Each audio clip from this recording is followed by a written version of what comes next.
Please welcome back the president of the U.S. Conference of Mayors, Columbus, Ohio Mayor Andrew Ginther.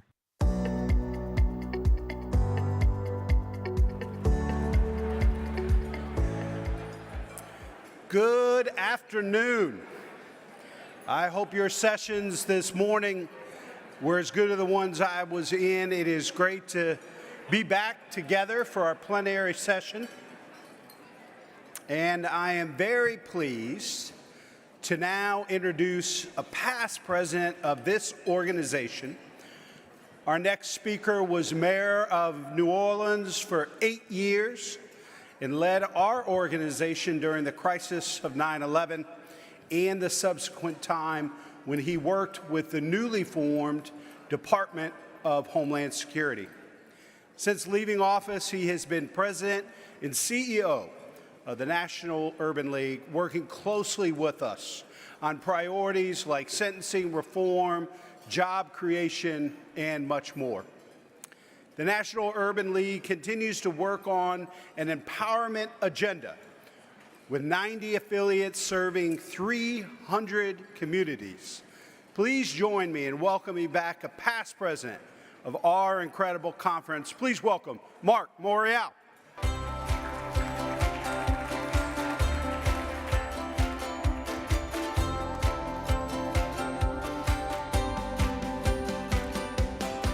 Thank you very much, Mayor. First of all, good afternoon.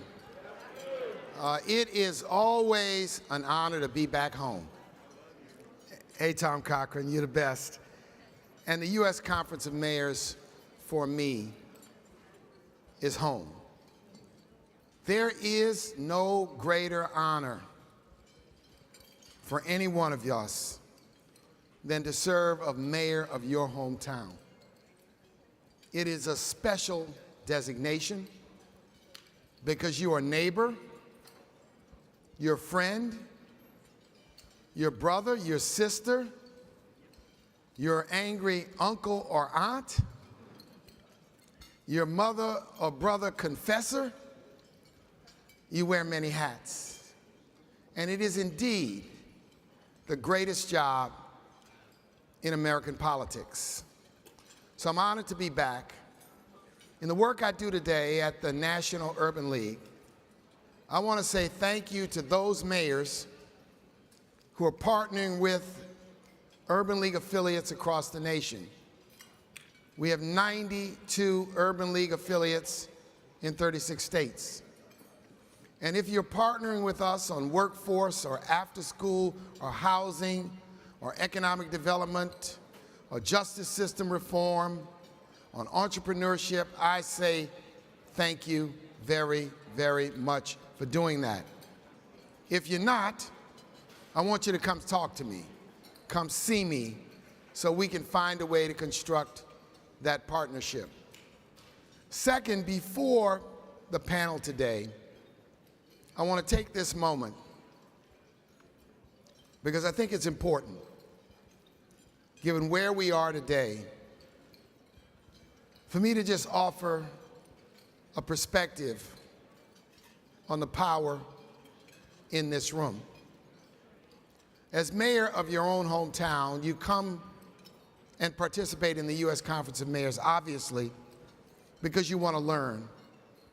You want to learn how to innovate, learn how to confront crises, learn about issues, whether it be housing or infrastructure or climate, or workforce, or public-private partnerships, or technology and innovation. You come here absolutely for that. But you come for another reason. And that reason is to exercise the collective voice of mayors across the country to the leaders of this nation. This Conference of Mayors was founded in crisis. During the Great Depression, when the nation's mayors had to speak to the national leaders about the pain, the suffering, the human misery taking place in American cities. This Conference of Mayors in the 1970s, after uprisings and civil rights took place, stood up to demand, when Nixon canceled revenue sharing, to demand its replacement, which is the CBDG program. This Conference of Mayors in the 1990s, when the contract on But America threatened to completely zero out investments in programs that were vital to American cities, this Conference of Mayors collectively stood up and told President Clinton in no uncertain terms, if they send you a budget which damages us, veto it and we'll stand with you. This Conference of Mayors stood up after the tragedy of 9/11 and argued for the creation of the Transportation Security Agency, because mayors and cities, by and large, owned and ran airports, and argued for a stronger system of homeland security, because as New York was hit, there was concern that other cities could get hit. In this moment, mayors, it is critical for you to say to the leaders of this country that if they pass a budget which cuts Medicaid, cuts aid to education, cuts homeless services, cuts aid to veterans, that it is morally wrong, and what they would be doing is sending all the problems to City Hall. If veterans programs get cut, the veterans are coming to see you. If seniors can't find a nursing home that they can pay for, they're coming to see you. If after-school programs are defunded, they're coming to see you. Mr. and Madam Mayor, what are you going to do? Don't be, and we cannot be illusionary in this moment, that what this plan portends is to put all the problems at your doorstep, which is why you must stand up. The Conference of Mayors exists not only so you can learn and innovate, but so that America's cities have a collective voice in national affairs. And I appeal to the mayors in this room. I don't care about party, I don't care about region, I don't care about race, I don't care about gender. This is about people. And so it's an appeal for you not to leave your power and your voice off the table in this discussion, and to be strong and proud and resolute in speaking for the people that live in American cities, the economic engines of America, and do no harm as this discussion takes place in America. Your power is the power of the collective. Not just an individual mayor here or an individual mayor there, but mayors together to speak on national issues. And I hope, and I know, and I trust that you all will indeed do that. So I'm honored to be with you today. Once a mayor, always a mayor. It's a great opportunity to serve and once again to be with you today. Thank you so very much. I want to take this opportunity to introduce the panel discussion that we're going to have on the issue of water in America. So it is my honor to bring to the stage the mayor of the great city of Atlanta, Mayor Andre Dickens, as well as the president and chief executive officer of Veolia Water. Please greet Estelle Brashlik-Leonov.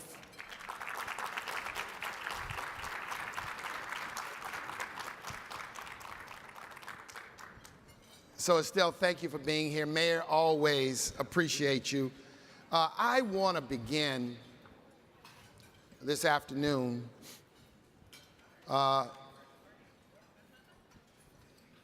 Estelle,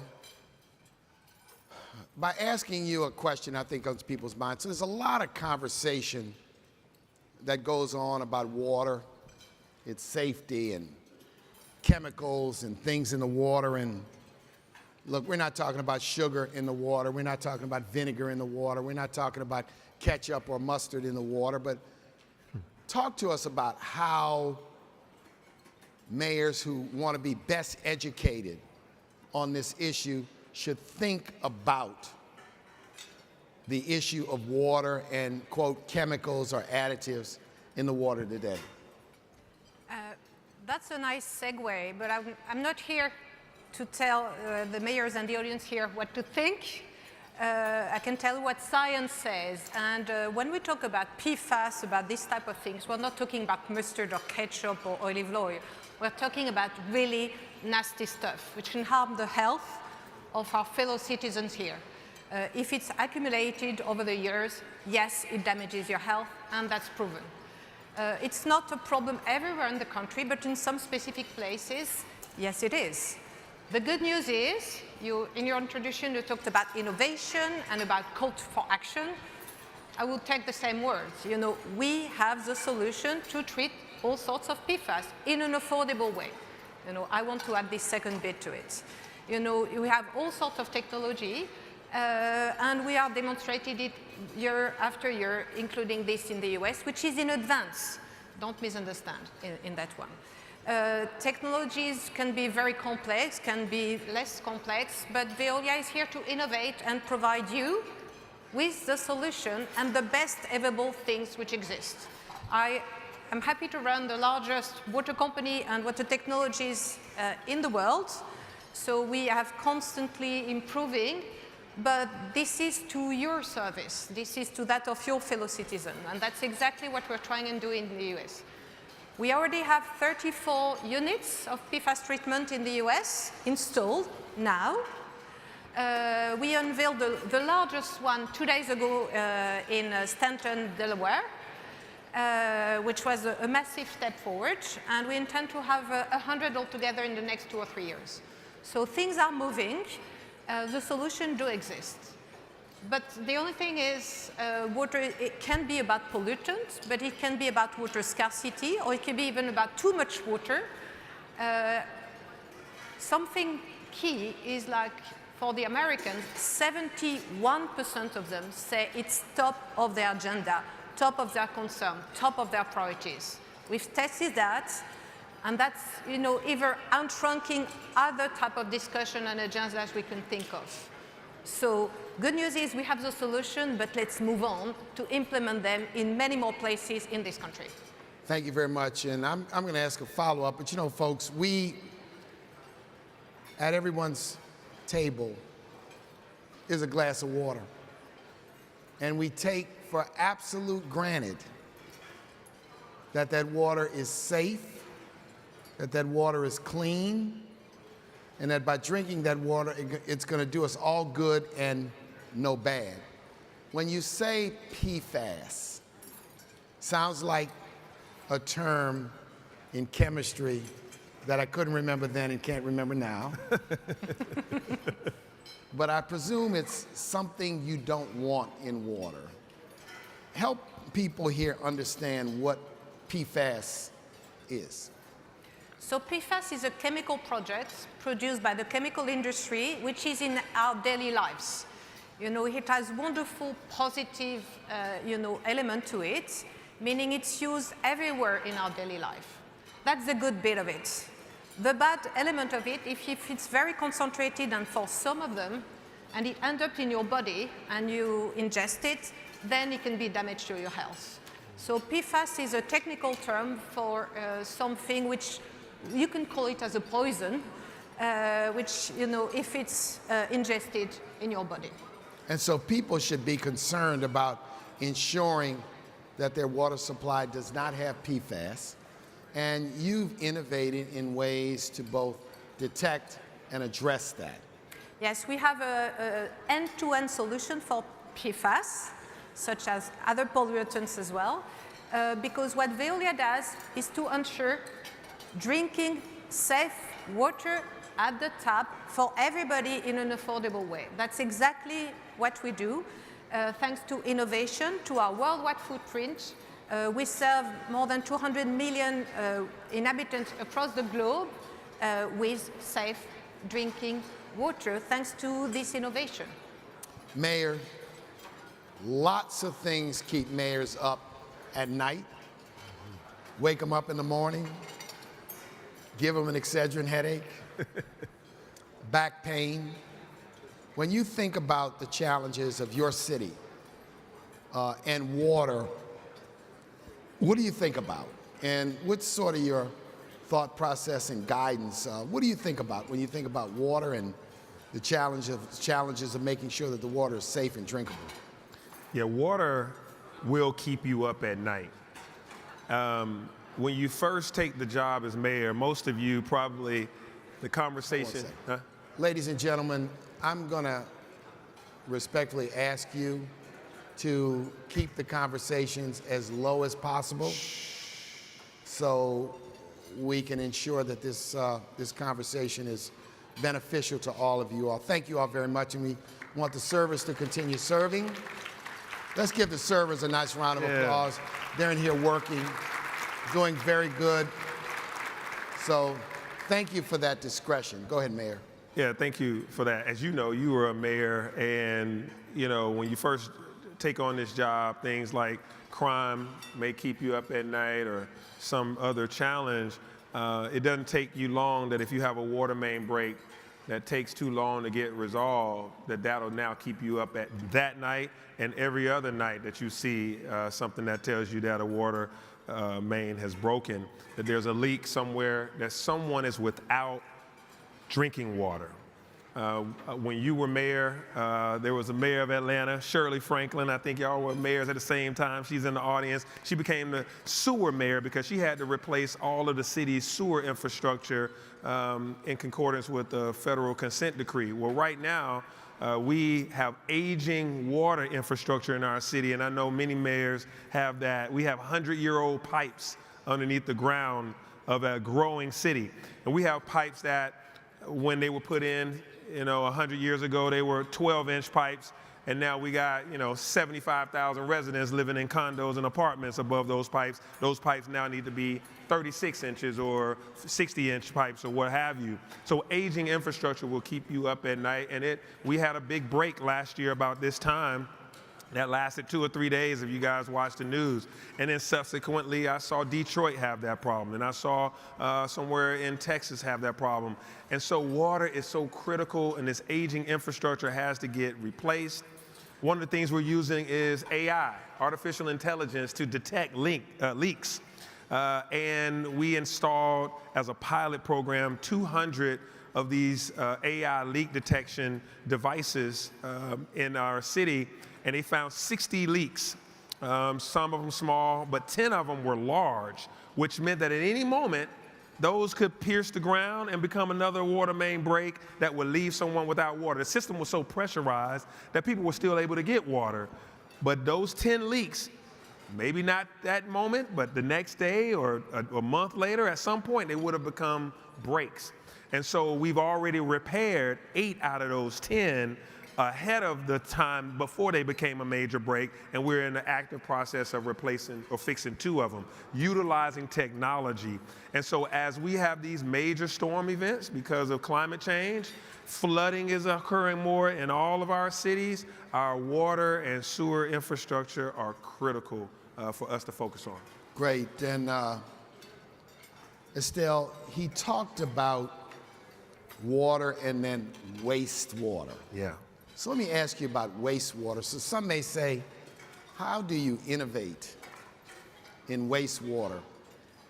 What's the thought process today about how you innovate and do it better, given what we are facing for people whose wastewater system also carries drainage and stormwater runoff and flooding runoff? How do you innovate? How would someone think about, boy, how do you innovate with something like that? So 2 different things. How at Veolia do we innovate? We start with a global picture. PFAS was a question more in the US than elsewhere. So we invented the solution on PFAS in this exact country. And now we're exporting it to the rest of the world. In other circumstances, it's exactly the opposite way around. AI detection leaks was more invented in Europe and exported back to the US. And you might think, there is no one-fits-all solution.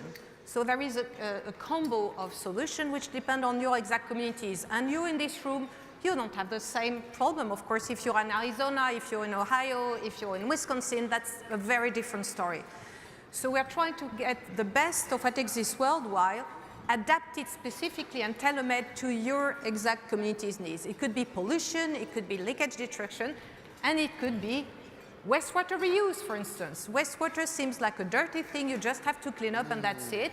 Yes, but you can make a positive thing out of it. You can make another source of water. If you clean it a little bit more than the usual, you can use it for, watering your lawns. You can use it for cleaning your streets. You can use it for agriculture usage. You can use it, for industrial usage. And even if you were to need it, we can even go to the standard of drinking water. Depends on your exact specific needs. And, we have experience, in lots of parts of the world where actually reuse of wastewater is a key component of ensuring that you have water at the tap every single day, even if you're in crisis mode, such as big water scarcity and a big drought, which happens in this country more and more often because of what you said, Mr. Mayor, which is, global warming. All in all, investment-wise, if I talk money for half a second, investment-wise, to invest in solving the solution now, it's 8 times less costly than waiting for the next crisis to come. Wow. Crises are 8 times more costly to solve than actually anticipate and come to see people like us who have the best solution possible to help you with avoiding the crisis and the big costs associated with it. Yes. Thank you very much for that response. And I think the biggest takeaway is, wow, there's a secondary use yes. for wastewater, and in certainly, particularly those parts of the nation that have faced the effects of droughts. This is a very important, possibility to, recycle our water. So thank you for that, teasing that thought here. Mayor, let's talk here, because we've probably got in the room some day one mayors early in their term. Yes. How do you, as a day one mayor, tackle, address, evaluate your water situation to make sure one of those sleepless nights is mostly avoided? What would you say? No, that is a great question. You really shouldn't take anything for granted walking in the door, and I didn't do that. I got hit blindsided by a water main break. Now we are detecting them. We are spending a lot of time on it. We are focusing on it. Those leaks that we detected, that we served, that saved, we were leaking 168 million gallons a year. That's what those 10 leaks that we fixed were doing. That came out of somebody's cost. That's wasteful to our environment. And so I would say do an assessment. Call one of these firms to just do an assessment. And you want to know what all the problems are.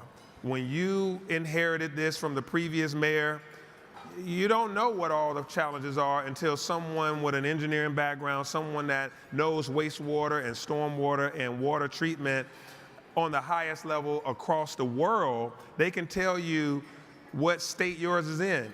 Are you at an A level or are you at an F level? And it gives you something that then you can go to your city council and say, hey, this is what this is going to cost us. And here are the threats to our safety, our public health. Because I tell you, they don't tell you this in mayor school. Did y'all go to mayor school? Oh, y'all just got elected like me. You don't have a mayor school. No, there's no mayor school until the water starts coming out of the ground or the stuff that's supposed to flush down is coming up, right? And so I would say, call a firm, and we have several of them in the U.S. Conference of Mayors that are partners that will be happy to do an assessment so that you know at least when or where, and we're using predictive analytics now. This AI technology can give you predictive analytics, which can tell you when your next crisis and where it's likely to come. That is comforting so that we have less of those sleepless nights. Excellent wisdom. And we all wish we had more wisdom. I remember when I was first elected, one of the first people to call me was the late, great Mayor Maynard Jackson. Mm-hmm. And he called me up, he said, the first thing I want you to do is go see the rating agencies. Mm-hmm. He says, don't wait until you have a bond issue. Don't wait until they're knocking on your door. Go see the rating agencies and share with them your vision. So I went to go see the rating agencies, and I learned several things about my own city from the rating agencies that the people who advised me in the transition didn't tell me. They didn't tell you. And so it was always about avoiding surprises. So I'll ask you, Estelle, sort of the last question. So maybe you can summarize the advantage that a relationship with Veolia would bring to a city and to a mayor who's trying to figure out their water situation. So we're here to help you to protect your fellow citizen and to ensure environmental security. That's what Veolia does. Ensure that you have 24/7 water at the tap. Whatever happens, this is what we do. To do that, we need to work in partnership. We cannot do everything alone. So we have the best technology, we have the best of experience in the world, but it has to be adapted to your exact need, hence your initial audit element, which is absolutely critical. But then, let's not wait, because it's going to be a good investment, to avoid bills to rise and to avoid water to be so scarce in the middle of the summer that you have basically to have water restriction. So it's really a call for action. It's a good investment. Thank you. Ladies and gentlemen, Estelle Brashlianoff, CEO of Veolia. Give it up. Yeah. A nice round of applause. And the Mayor of Atlanta, Andre Dickens, give him a round of applause. Thank you all very much. Thank you, Veolia.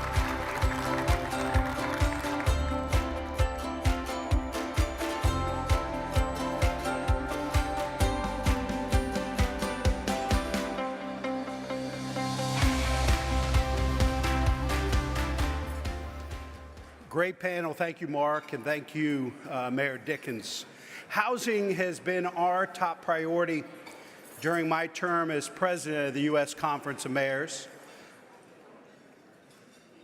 With a shortage of millions of housing units across the country, our call for a Marshall Plan for housing only grows louder.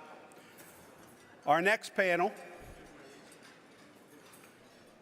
will focus on how we continue to tackle this critical issue.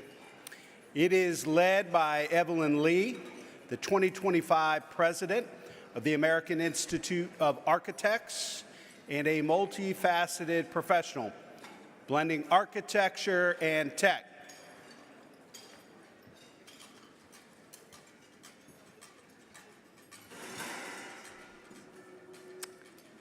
AIA has been a critical partner to the conference in advancing the call for a comprehensive response to our nation's housing crisis. Evelyn will be joined by U.S. Conference of Mayors Second Vice President, San Diego Mayor Todd Gloria, and United States Representative Kathy Castor, who represents the 14th District of Florida, which includes our host city of Tampa. Congresswoman is a champion for issues vital to Tampa Bay area families.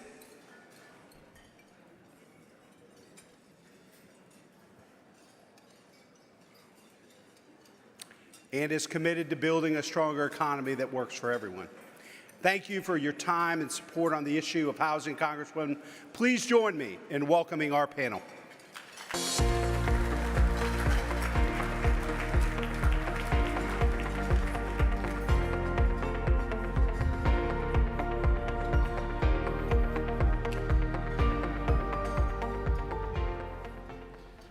Good afternoon.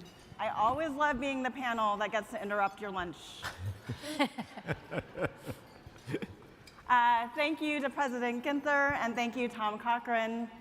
I'm honored to join you, and especially Congresswoman Kathy Castor and Mayor Todd Gloria from San Diego today for this important discussion. As you may be aware, AIA partnered with the U.S. Conference of Mayors to survey mayors about their perception of the housing needs within their own communities and their priorities in addressing this crisis. The joint survey found that the housing crisis isn't just a local issue. Surprise, it's a national emergency. Among the over 100 mayors who were interviewed, more than half anticipated between a 5,000 and 20,000 unit shortfall in the next 5 years. Nearly half of American households are spending more than 30% of their income on rent or mortgage, and the cost to build has increased 29% over the past 3 years. But the study found immense opportunity as well. Every dollar invested in housing generates up to 4 in local economic activity, and every 1 million invested in housing creates between 10 and 15 local jobs. And mayors across the country are already hard at work adopting local policies to allow more housing, including reforming their zoning codes and streamlining their permitting process. I'm going to kick this off to Mayor Gloria.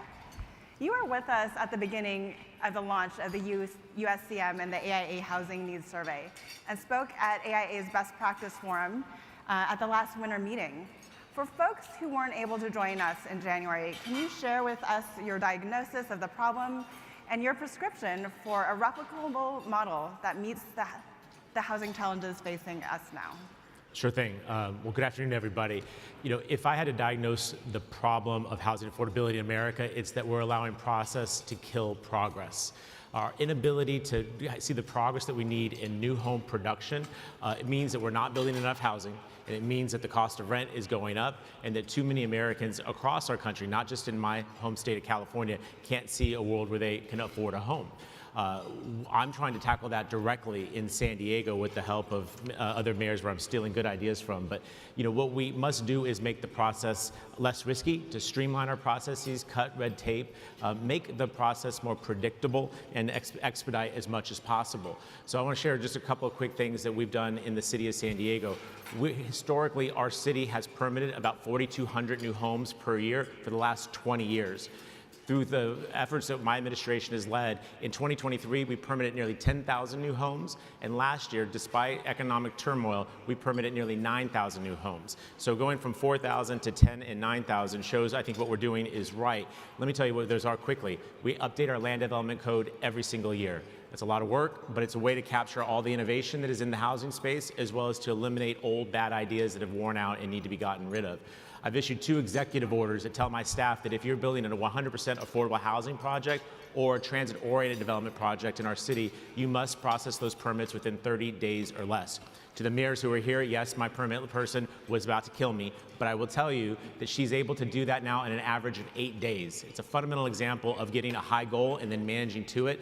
Staff is energized, they're getting the job done, and the results are there, and the permits.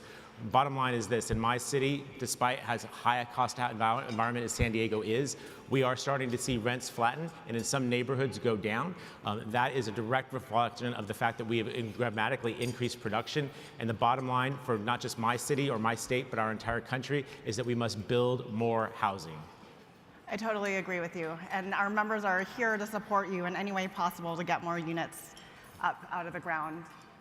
Representative Castor, through your leadership as former chair of the Select Committee on the Climate Crisis and the current role as ranking member on the Energy Subcommittee of the House Committee on Energy and Commerce, you have provided a powerful voice on climate change and resilience issues in Congress. How does climate mitigation and resilience impact the immediate need of affordable housing crisis, the immediate affordable housing crisis facing American cities, and how should mayors be thinking about balancing these challenges? Yeah, thanks, Evelyn. Good afternoon, everyone. I hope you're having a good time here in Tampa. I know that Mayor Jane Castor is going to make sure that you do. And Evelyn, I noticed you're not just an architect, you're a disruptor I noticed on the website, and your shoes tell the story on that.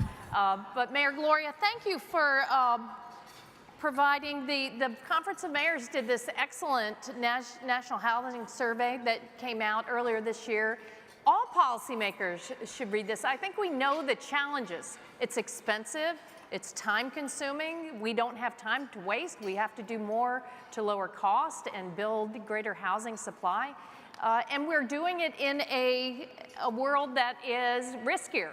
I know many of you have suffered through these extraordinary floods or fires here in the Tampa Bay area. We're doing our best to rebuild from a 7-foot storm surge, a Hurricanes Helene and Milton from last summer. It is tough for folks. So we have to do a lot of things. The federal government has got to be a better partner.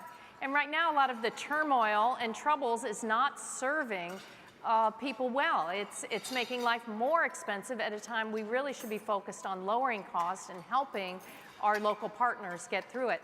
I think one of the calls to action is for the feds not to rip away the tools that are helping cities bring down the cost of housing, whether that's what we did in the infrastructure law or the Inflation Reduction Act on weatherization of the current housing stock, or it's home rebates or home appliances, replacing air conditioners and things like that. But when it comes to actually tackling supply, we've got to make sure that the funding streams from the federal government are intact, that they're not ripped away arbitrarily, and work together in a better manner.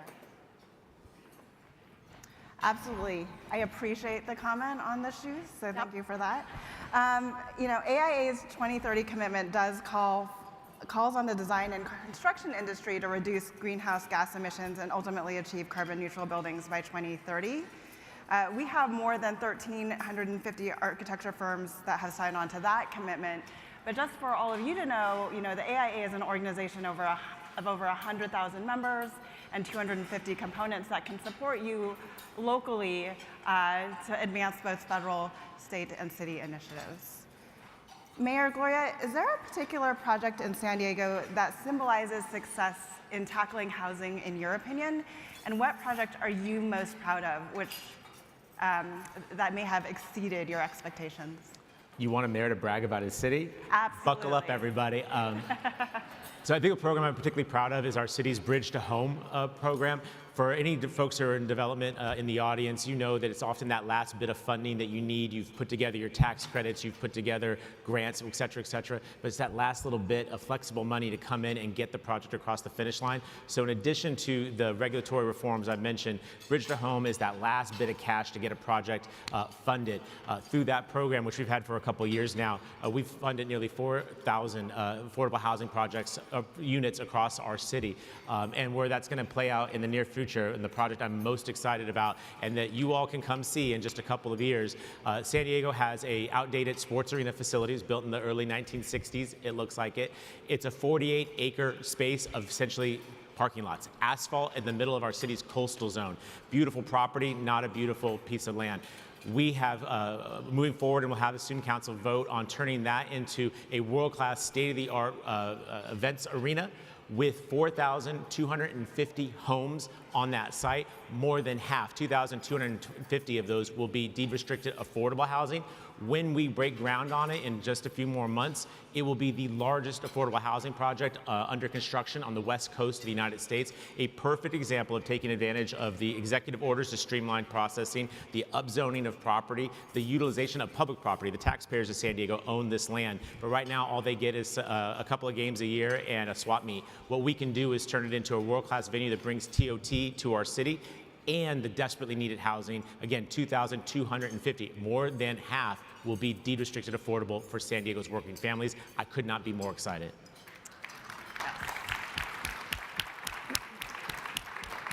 I love how you say it's the largest affordable housing project. I mean, I love when politicians also talk about architects and what we're bringing out of ground. I almost want to challenge the mayors to come up with the largest affordable housing project in their cities, and let's take on that challenge together. So speaking of transformative projects, if you're familiar with the Mayor's Institute on City Design and the great work being done through that program, you may already know that AIA and a few more of our 100,000 members that I lead are core to the MICD experience. And we're very proud that AIA members have been involved since the beginning. If you want to learn more about the Mayor's Institute on City Design, they have a booth down in level 3 off the escalators. Just go to your left. They're willing to talk to you about what they do. Similarly, Representative Castor, is there a project in Tampa that you're particularly proud of, or look to as a model of climate responsiveness design? Yeah, there are a host of initiatives here. We've been blessed really by having very talented architects like Mickey Jacob and Jody Beck, who have led our local chapters here. But I look across the bay to St. Pete. Mayor Ken Welch, when he got the American Rescue Plan dollars, devoted most of them to partnering with nonprofits and housing developers. That has been very helpful here on the Tampa side. Mayor Jane Castor has taken a lot of those dollars as well, working with local nonprofits too. Our housing authorities are very important partners. But I go back to the consistency from the feds to make sure that you have the monies that you can count on in the years. And the problem is, right now, a budget has been proposed by the Trump administration that cuts all of the housing dollars that flow to local communities by 43%. That can't hold if we're going to actually address housing that is safe and affordable. So it's really incumbent upon all of us to be talking to your senators right now, to be talking to your partners in the House of Representatives. I don't think there's a great deal of appetite to go backwards on this, but we're in a very strange time. It doesn't make a lot of sense for the administration to hold back dollars for greater resilience. Some of you may have gotten some of the BRIC grants, Building Resilient Infrastructure, some of the other FEMA grants. You need to invest as you're rebuilding and you're building new housing stock in the most resilient way. You need the tools necessary to update building codes and energy codes. Every dollar that you put into those kind of upgrades is going to save you when you have the flood, the fire, or the hurricane, the horrific storm surge. There is a little bit of good news that I can point to in the reconciliation package. The low-income housing tax credit will be increased and extended. But that's pretty much the only good news when it comes to housing and our partnership between feds and mayors and local communities right now.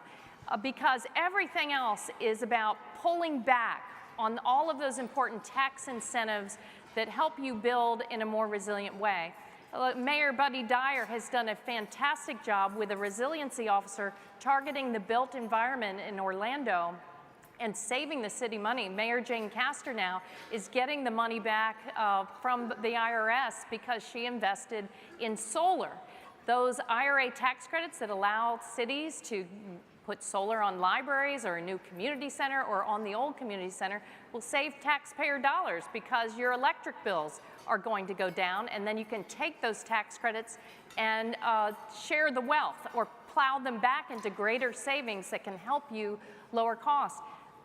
Residential homeowners right now, some cities have gone so far as to say you really should incorporate these in your land development code so you're saving that new apartment developer money in the long run. Maybe there's a little more upfront cost, but in the long run, when you're cutting pollution and you're cutting costs, that's going to benefit everyone in the long run.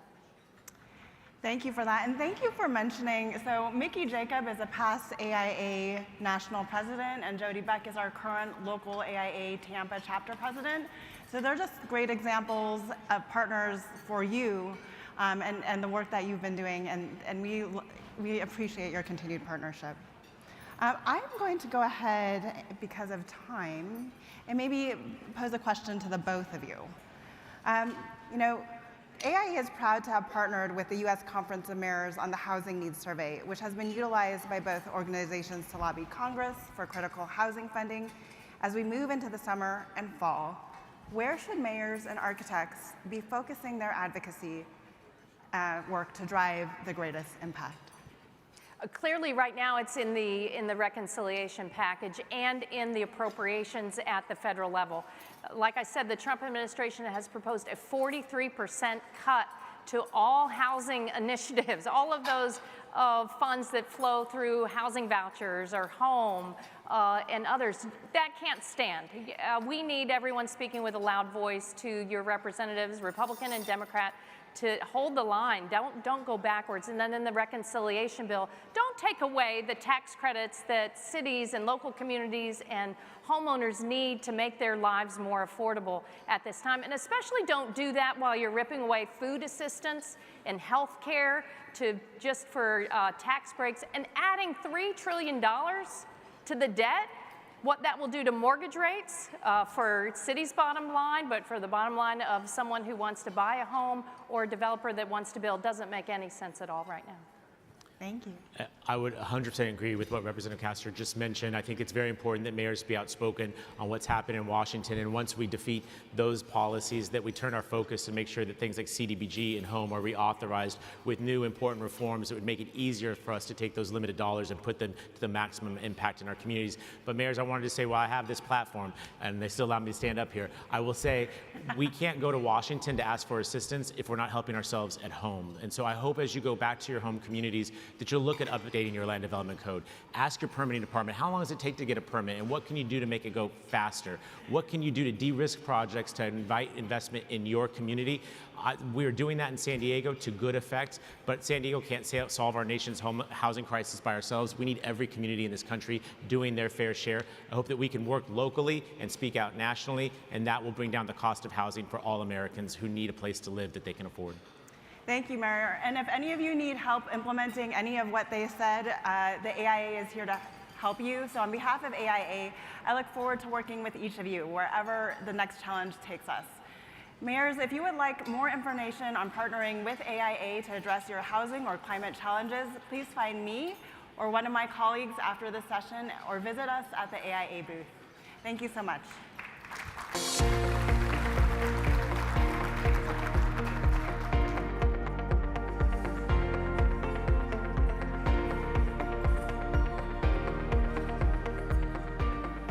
What a great panel. Thank you all for some great insights into our next efforts around housing.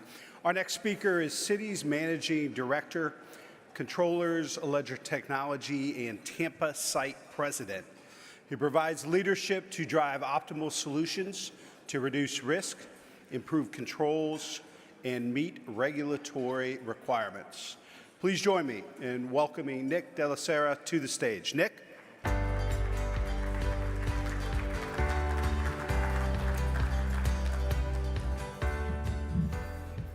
Thank you, and good afternoon, everyone, and a very warm welcome to Tampa.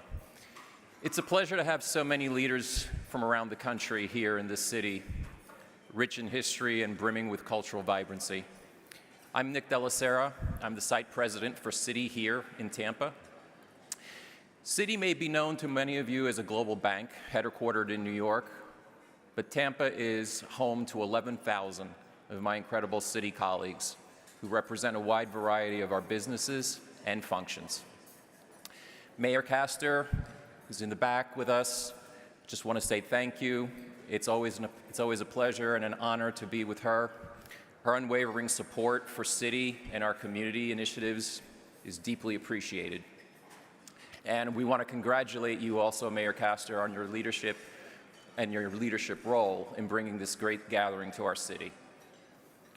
As you know, access to affordable housing is one of the great challenges that Tampa and many other cities around the country are confronting today. I know it's also one of the key issues that Mayor Ginther has focused this conference on during his term. I think it's all fair to say we need an all-hands-on-deck approach to increasing the supply of affordable housing. And Citi is proud of the role we are playing here. Just last month, Citi was named the #1 affordable housing lender in the United States by Affordable Housing Finance magazine for 2024. Thank you. This marks the 15th year in a row we've received that honor. In 2024 alone, we financed $7 billion in affordable housing projects. We created or preserved more than 36,000 apartments in developments across 33 states and 142 cities. I invite you all to stop by the city table in the exhibit hall during the conference to see how some of these projects are coming to life to help make a small dent in this large issue year after year. You'll see projects like Casa Belmar, the 100-unit building that offers apartments at 30%, 50%, and 80% of area median income, made possible in part by the low-income housing tax credit and financing from the Tampa Housing Authority, the City of Tampa, and Hillsborough County. I'm incredibly proud to lead City's Tampa team and to be part of such a dynamic and engaged city. We're excited to work together with you to make Tampa and communities across the nation truly exceptional places to live and work. Enjoy the rest of the conference. I'm excited to learn more from the insightful discussions that undoubtedly will emerge from this meeting. Thank you all for your time.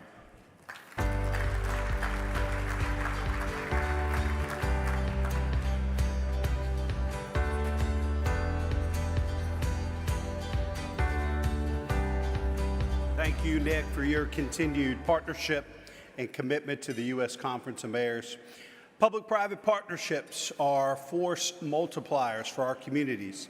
When mayors and the business community work together to invest in our cities, we deliver more innovative and economic solutions. Please join me in welcoming Atlanta Mayor Andre Dickens, chair of our Public-Private Partnerships Task Force, who will introduce and moderate our next panel on how these partnerships are transforming cities. Mayor Dickens. Y'all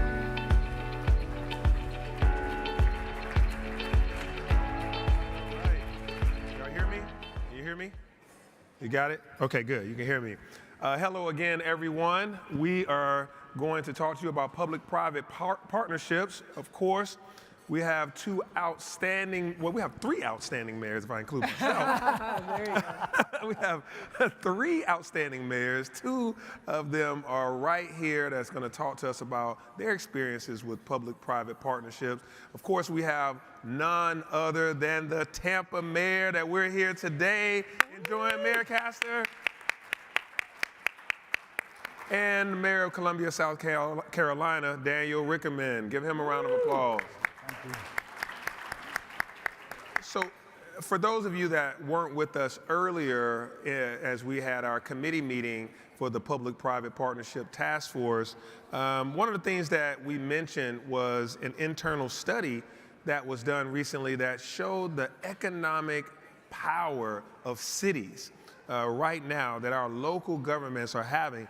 The research shows that local governments have over $300 billion in construction on community-owned assets across the country. $300 billion on basically publicly owned land by cities. So that's a lot of power that we have and a lot of things that we can get done with that.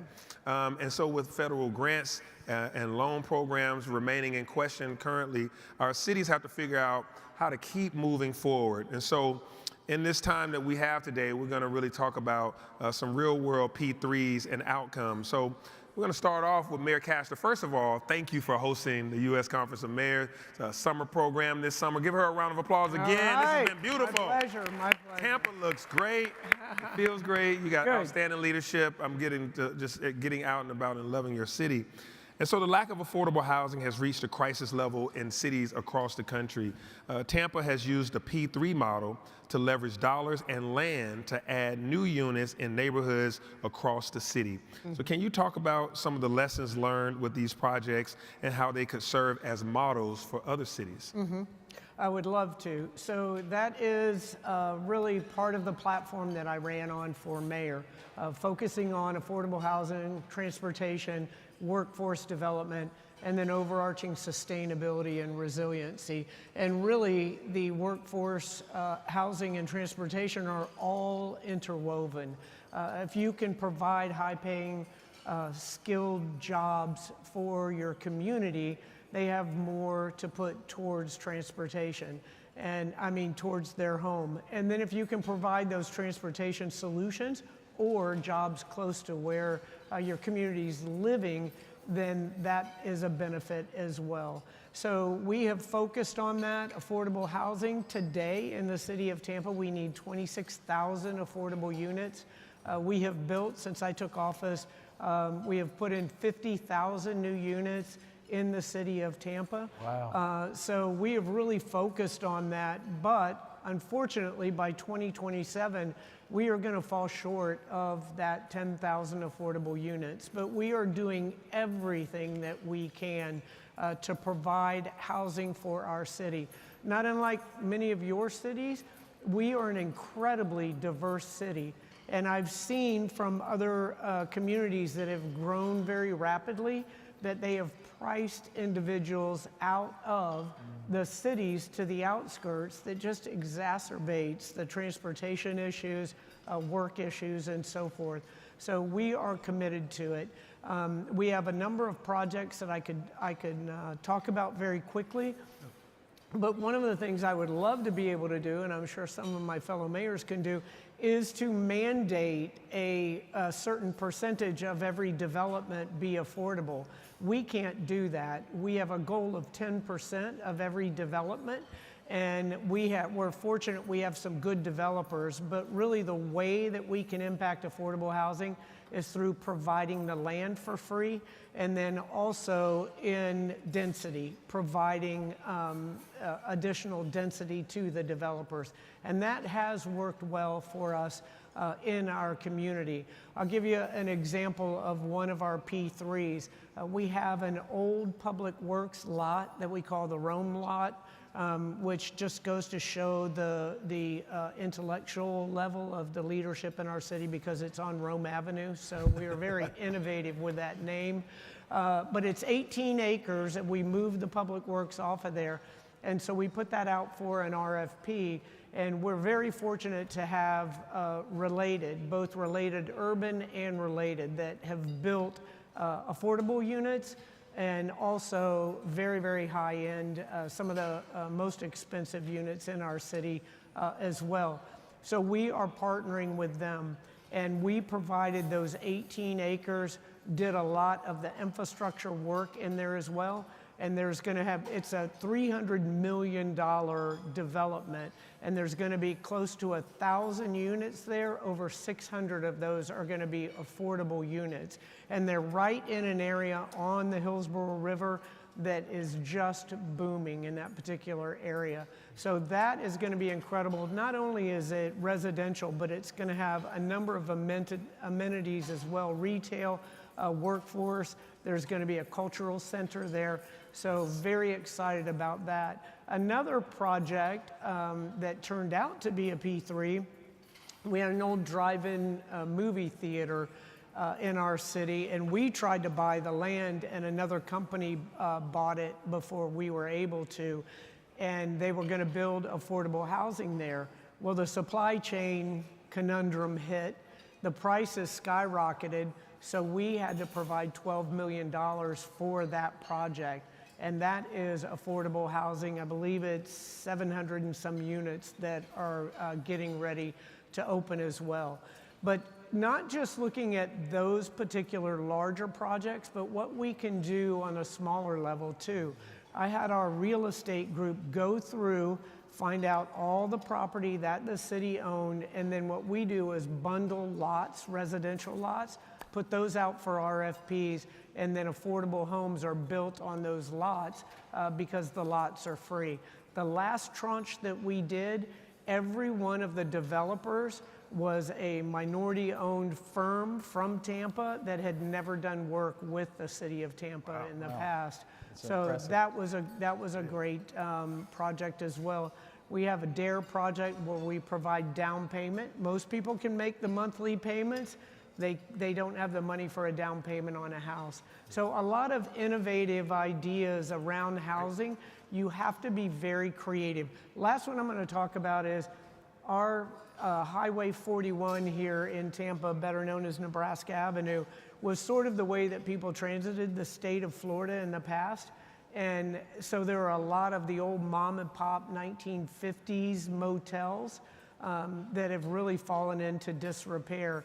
And so we are partnering with the hotel owner, motel owner, and a developer to turn that into micro-housing for young professionals, because the particular neighborhoods have exploded, so young professionals can't afford homes in those areas. So it's a way to turn pretty much an eyesore into a benefit for our residents and for the owner as well. That's awesome. A big list of things that she's doing with P3s. And this morning I went out early to Tampa Hope, which is a great development that's for those people that are experiencing homelessness to be able to get off the streets. And I toured that, and that was great too. So good work all around. And so the question for you, Mayor Rickenmann, is the City of Columbia is actively exploring how to get P3s off the ground. And you've been doing a number of those already. And can you share how P3s have not only expanded financial options for Columbia's projects, allowing for quicker project delivery and a broader range of expertise to the table, but also how they fostered greater collaboration with neighboring counties and communities on regional initiatives? I know you got a big development that you just finished that was a P3. Yeah, we had an incredible project called the Bull Street District, 181 acres in the middle of our downtown, left over from the 1980s when they closed down the mental health hospital. A lot of historic buildings there, and we put an RFP out and got a developer partner. We put $100 million in it through public infrastructure, water and sewer, 1,600 parking lot, well, I shouldn't say parking lot, but parking decks in the development. We built a ballpark in the center of it. And so we have these historic properties. We've got over 600 units there just in market rate. We have 150 units of what I would call attainable housing in there. And then we have senior housing, but that's not it. Now we got restaurants, we got offices moving in there. We're getting ready to open a food hall. We're in the process of our medical school is moving to the campus. So they've taken a portion of it, making it a research campus. Along with that comes a $350 million neurological hospital. So our version of the Shepherd Center we're gonna have, which is something our community needs. But then we have a fourth hospital system now coming in and wanting to put a private hospital with a rehab center in, and then they want to add a lifestyle development along with it. So where they're really promoting blue zone kind of healthy living. So the apartments, the restaurants, all focused on healthy living. We got a 20-acre park in there, walking trails through the whole host, grocery store getting ready to come. We've got REI who's built into the program. We've got breweries. We have all of this space that's being redone, and it wouldn't happen had we not created the right development partner. And the great part is it brought in the county too. The county helped us with some of the tax incentives that helped bolster that. But it gets even better and better. Now we've got Scout Motors who's building the new Scout vehicle. They've got their headquarters temporarily in there, so it's created even more life around our whole center. And it's the development agreement, I think, was probably the best part of it. So it's not just that we committed the funds to do it, we created a development area. So they had the flexibility to change with the times. Because when this project started, it was announced 80 different retail stores, and it was almost going to be kind of a lifestyle mall, and then now it's turned into this incredible mix of housing, office space, small restaurants, their exercises, all. It's unbelievable. I've been there, it's great. Well, that's awesome. Well, the sign is telling me to please wrap, so we have so many examples between these two cities and my own around P3. So if you want more information, join the P3 task force that's a part of the U.S. Conference of Mayors. Just go look it up, the Public-Private Partnership Task Force. We take cities from P3 101, where you say, I don't know what a P3 is, y'all can keep talking about. We can help you. Our team here at U.S. Conference of Mayors can help you go from, okay, how do I start this, to how do we get to the level where these leaders are. Let's give them a round of applause. Right. Thank you. Oh, that one.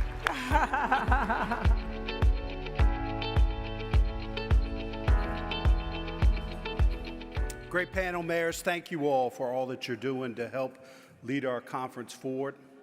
Such exciting work with public-private partnerships.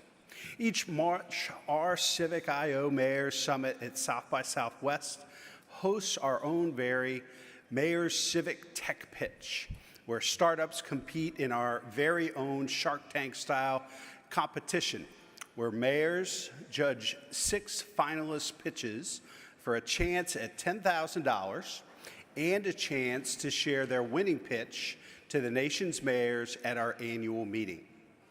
Next up, let's welcome our winner from this year's competition, Layla Benjamali of Symbian, which really helps cities with instant permitting. Layla, welcome.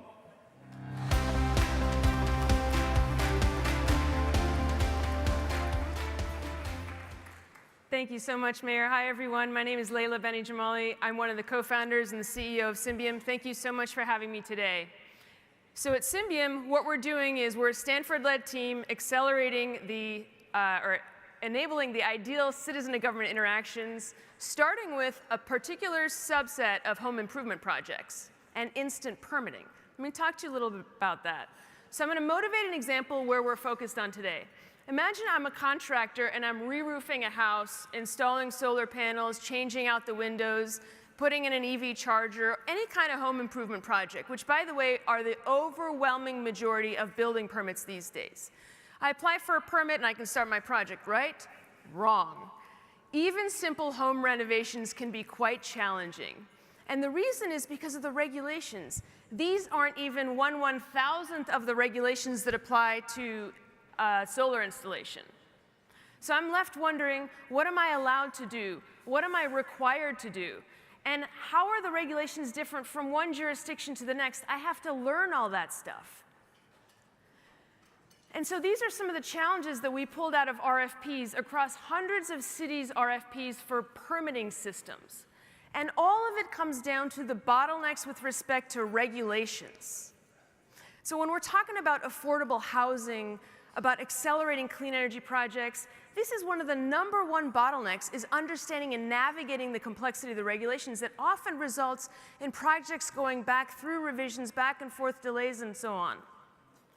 And so we figured out, okay, if this is what we're going to solve, what should the ideal citizen-to-government experience look like? Well, it should be integrated. So a solution that solves this regulatory problem should be integrated into the city's existing systems so that the staff don't need to learn anything new. The second is it should be scalable. So the regulatory complexity that we're solving for with permitting should apply to other regulation-intensive experiences that the city may have, like taxes, like business licenses. And finally, it should be 100% accurate. GPTs are no good. Generative AI is no good for building codes. We have to have 100% accuracy. It's like having a calculator that's 97% correct. What do you do with such a calculator? You throw it in the garbage. That's what you do with it. For building codes, you need to have accuracy. And so we're using a deductive AI. It's a different type of AI. It's not predictive. It's deductive, so it can be 100% accurate. And so we've employed this comp law technology that we created out of Stanford AI Lab. And what it does is it brings regulatory analysis directly to the point of human experience. We're starting with permitting, but imagine driving your car across state lines, and the car should tell you you should slow down because the speed limit here is different from where you were previously. You can't make a U-turn. You got to throw your weed out the window because it's not legal in this state. The car should tell you that before you get pulled over, to give you the control that you need as a citizen to make that decision on your own. Thanks for turning the lights down. All right, so this is the Citizens Dashboard, and it's comprised of 3 essential components. The first is you get to scope out your project. Again, we're focused on permitting, remember. So I can scope out my project. I can perform, the system will perform legal analysis instantly on my project. And then finally, I can perform a transaction by submitting my permit application and within seconds getting an approval back, because the building code checks are being done right up front. So here's what it is. Again, I'm a contractor. I enter in my project address. I can select whichever permit types I need for my project. And then I can begin to scope it out. So in this case, I'm going to install a GE solar panel on my rooftop, and it'll automatically pull in the specifications for that GE equipment, and it'll perform an analysis against that particular jurisdiction's regulations in that location where my project is. And what's happening on the back end is the magic. So this is another difference between what we're doing at Symbiom with deductive AI and the GPTs out there which have predictive AIs. In this case, the system is surfacing the applicable regulations as I'm scoping out the project. So I know the provenance of the response. How do I know what's the right source of that feedback? The regulations are shown right up front, and you'll see that they're being checked off just as I go through my application process. Why is this important? It's important because the mission of our company, all of our work, is to make sure that the regulations are democratized, or the analysis of those regulations are democratized for the benefit of the public, regardless of if a city is 500 in population or 5 million in population. So what does something like this cost? It's a brand new service. What does it cost? How do we even price something like this? Well, this is how we price it. It's no cost to all cities. And what contractors and installers pay is a fee, a per-permit fee, to make sure that their applications are correct and complete at the point of submission, so by the time the city staff receive it, it's all been pre-checked. And we're now live in 60 cities in the past 20 months. We have no sales team, it's all been word of mouth, and we're really, really excited about it. Today I'm announcing that in partnership with those 60 building officials in each of those cities, we've created a permit configurator that building officials in any city can use to configure and launch their own instant permits within weeks. Here's some of our partners. Symbiom is a resident inside Autodesk, which is one of the largest software providers for the built environment. And we're taking these compliance checks together and we're putting them right into the design phase. And I'm going to be announcing that next year right here first. So this is my team, extraordinary set of founders. They were basically instrumental in computational logic, taking that to the next level so that we could launch these systems. We did this work when there was no one to fund our research in affordable housing. And I'm so happy to be here with you today to share that. Also, I just want to say a big thank you to some of the mayors that voted for us to be here from that pitch competition.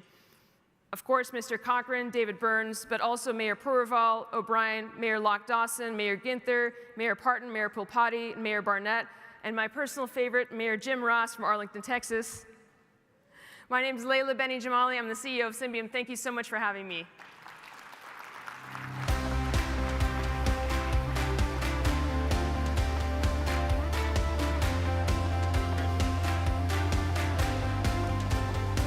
Great job, Layla.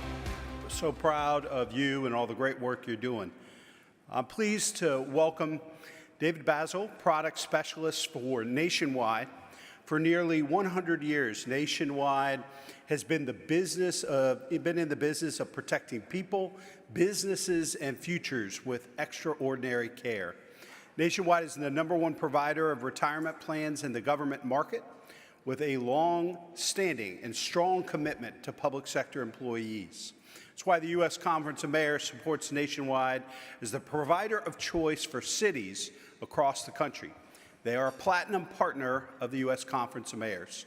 Their focus is on being the best at helping our city workers prepare for and live in retirement through relevant solutions like our deferred compensation plans and new investment options that help protect against market volatility, and also provide guaranteed lifetime income in retirement. We're excited to continue our partnership with Nationwide as they bring innovative solutions to meet the retirement savings needs of employees across the country. Mayors, please join me in welcoming David.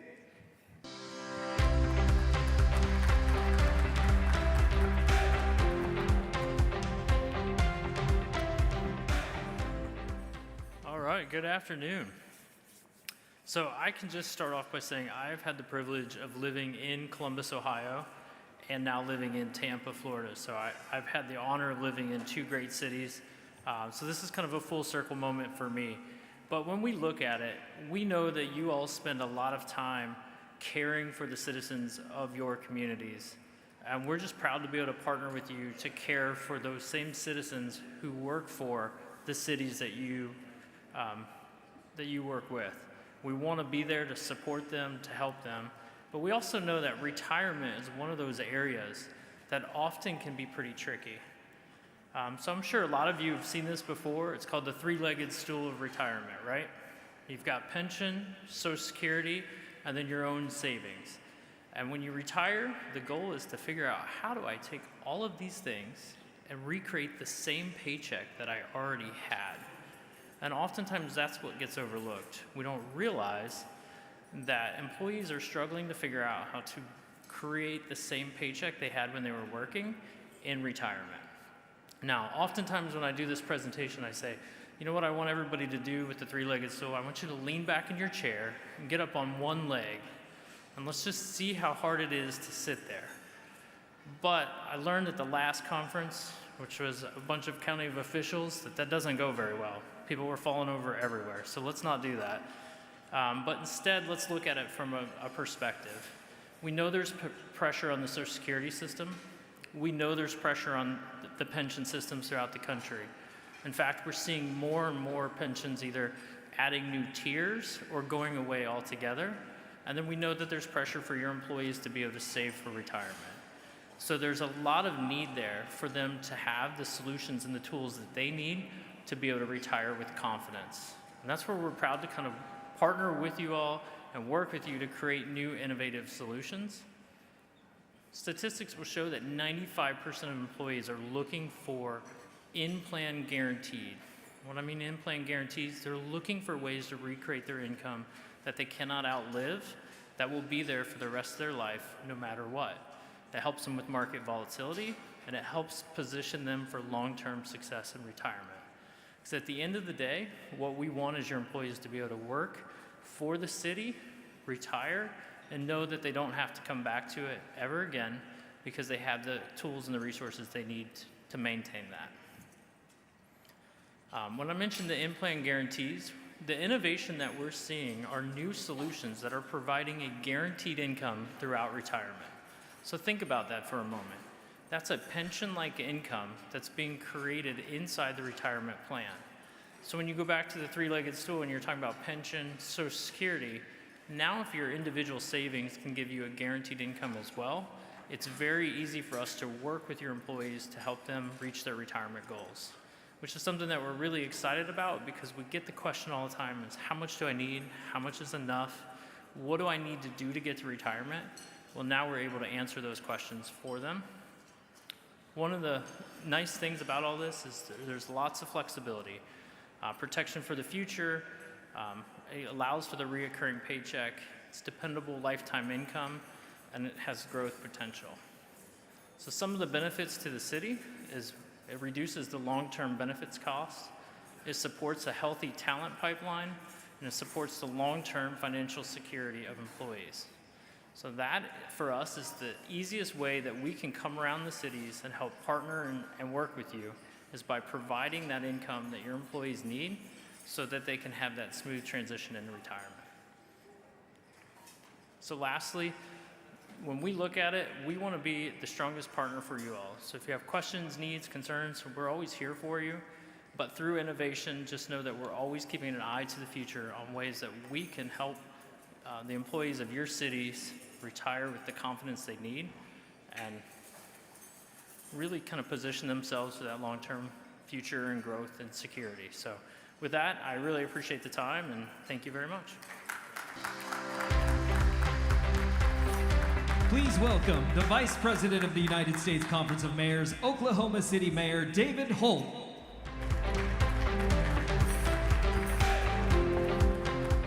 Thank you so much. Let me first address the basketball in the room. Thank you for all your wellness checks this morning. I think I was most, but I'm fine. I'm fine. It's fine. I'm fine. I'm fine. It's fine. I think I was most touched by Mayor Brian Barnett, who offered to just kind of be with me 24/7 and watch me sleep even, and I didn't think that was creepy at all. So I'm just grateful for all the support. Let me pivot to the only sporting event in the world that might be bigger than having the NBA Finals in your city. The Olympics are an event that really transcends sports. It is the greatest brand in the world. And of course, we have this amazing opportunity in the United States in 2028 to host the Olympic Games for the first time, the Summer Olympic Games for the first time since 1996. And our good friend, Mayor Garcetti, began that journey for his city and for our country and has passed the baton to Mayor Bass, who would be standing here right now, if not for the challenges she's got in her city. And we are so grateful for the work she does on the Olympics and all the other ways that she leads, and she's certainly in our thoughts. The fact that I could stand in for her as the mayor of Oklahoma City is really reflective of what you're about to hear, which is that this is really America's games. And we are, in fact, in Oklahoma City going to host 2 sports, 7 events, all of the canoe slalom events and the softball tournament in OKC. And many other cities around the Los Angeles area, of course, are hosting events, and there will be some other one-off events around the country, and the torch relay will go through all 50 states. So the man we're about to hear from really believes in what I'm talking about. He really believes that these games need to not just be Los Angeles' games. These games belong to the United States. So the person that you're about to meet, if you haven't had the chance to visit with him earlier, he also came to the Tapes Committee, took on the obligation at the request of Mayor Garcetti a decade or so ago to lead the 2028 Los Angeles Olympics. This is a very prominent role in our country, as you may know. Some big names have held this role through the decades, and you're going to hear from Casey Wasserman a lot in the next 3 years. You're going to see him a lot. He has been a great friend to me in our partnership through the Oklahoma City hosting, but you're going to find he's going to become a great friend, I think, to each of you as we talk about the ways that each of our cities can be a part of this massive event. And a little bit of a preview, next summer's annual meeting will be in Long Beach, which is hosting a lot of events for the Olympics, and we are going to be pretty heavy, I think, in our Olympic conversation next summer. But to give a little preview of that, we are very lucky that Casey has come in today to our annual meeting here in Tampa to share some of their preparations and to share some of the ways that these games will belong to all Americans. This gentleman has an amazing resume. I recommend you Google him later because he doesn't just run the Olympics. He's also one of the nation's biggest managers in Hollywood for athletes and entertainers. And I hope you get a chance to shake his hand afterwards if you haven't already. Please give a robust U.S. Conference of Mayors welcome to the chair of the 2028 Los Angeles Olympics, Casey Wasserman.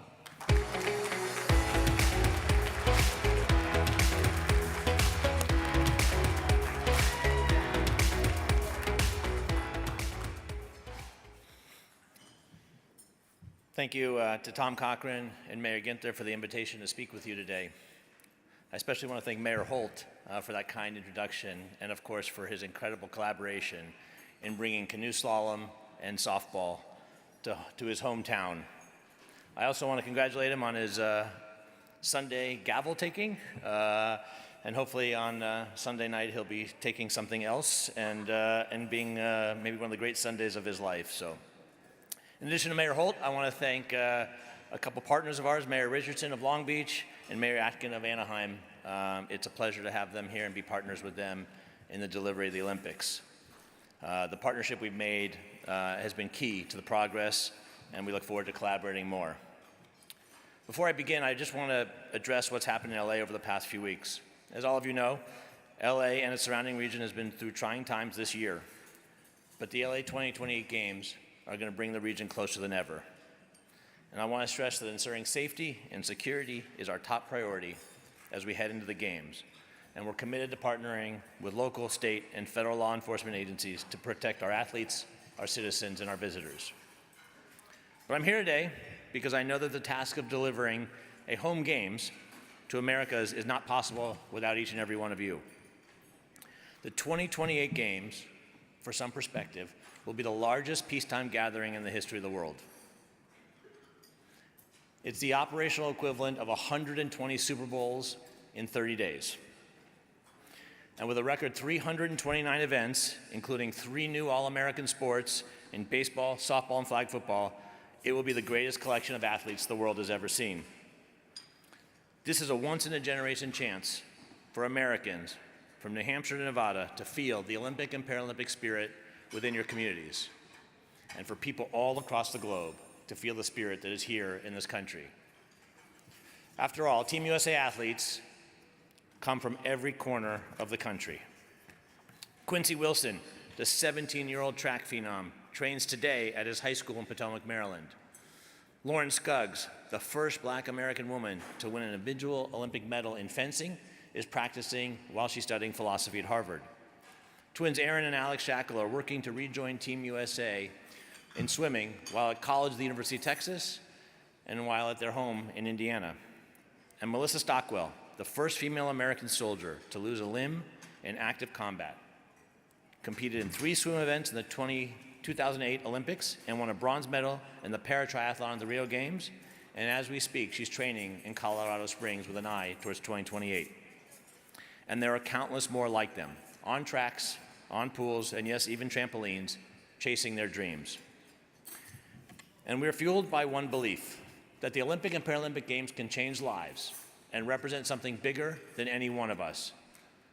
The Games offer us a chance to unite behind that feeling.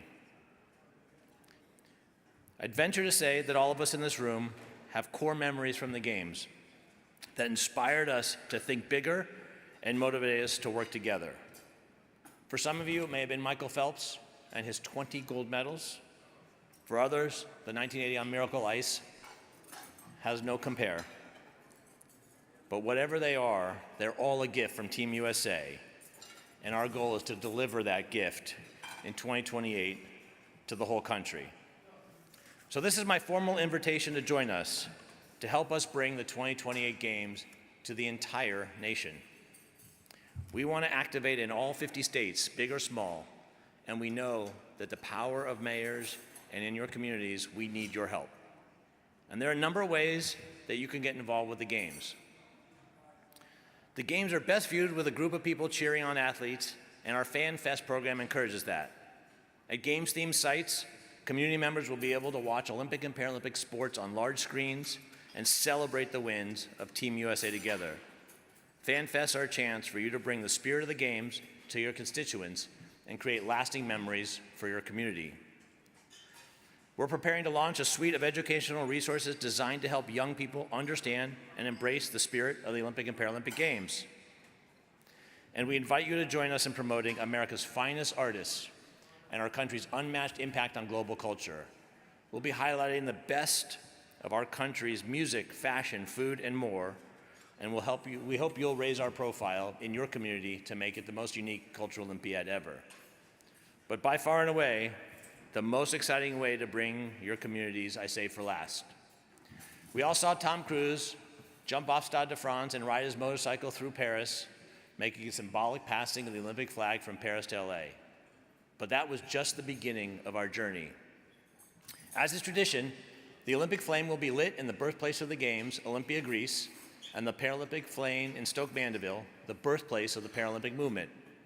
It's our ambition then for the Olympic flame to make a journey through all 50 states for the first time in the history of the Olympic Games and allow us to embrace the whole nation.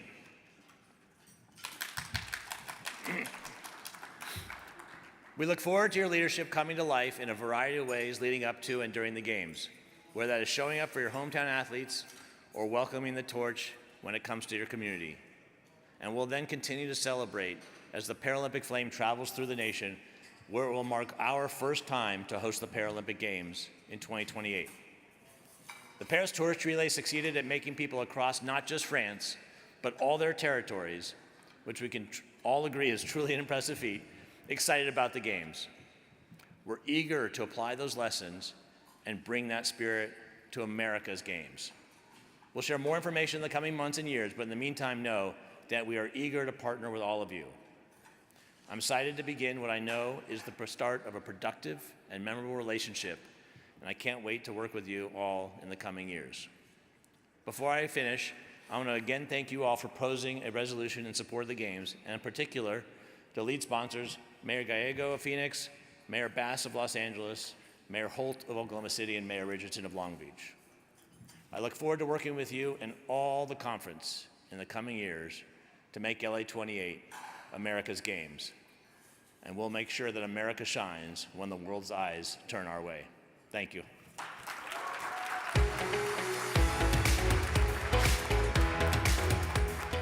Thank you for attending. We stand adjourned.